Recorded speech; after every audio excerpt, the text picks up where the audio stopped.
अपनी संस्कृति की अनेकों विशेषताएं हैं। उसमें से एक ये है कि हम ये मानते हैं कि धरती केवल हमारे लिए नहीं है, मनुष्य मात्र के लिए है। इसलिए हम सब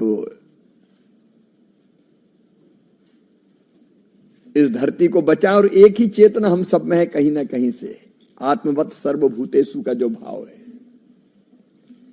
लेकिन वो केवल मनुष्य तक सीमित नहीं है, हमने पशुओं को भी आत्मभाव से देखा है। अब भारत और गाय का जो संबंध है दुनिया में और कहीं नहीं है।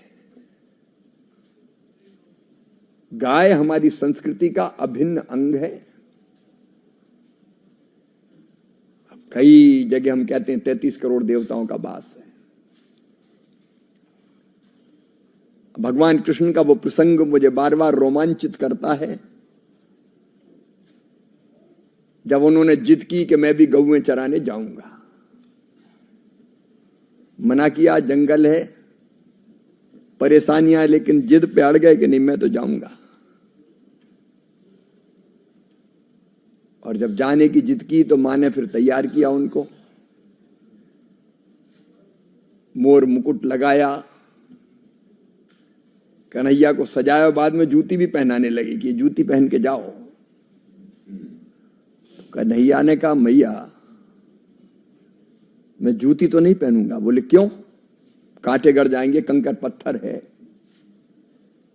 बोले मुझे एक बात बताओ, क्या तुम सब गाय के पांव में भी जूती पहनाओगी? यशोदा ने कहा नहीं, सबके पांव में तो नहीं पहना सकती।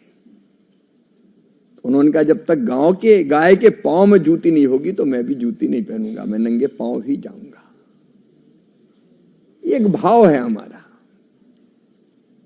कहते हैं जब वो नाम से पुकारते थे तो गौएं दौड़ी चली आती थी और उनके थनों से दूध चूने लगता था।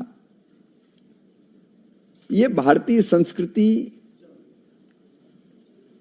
ने जो एक हमारा गौ माता हो या पशुधन हो, उसके साथ रिश्ता जोड़ा, वो केवल भौतिक नहीं है, दूध का नहीं है, केवल स्वार्थ का भी नहीं है। ये अलग बात है कि आजकल हम ज्यादा स्वार्थी हो गए हैं, लेकिन वो एक आध्यात्मिक एक अलग तरह का संबंध है। और ये संबंधी इस धरती को, सृष्टि को बचाएगा भी।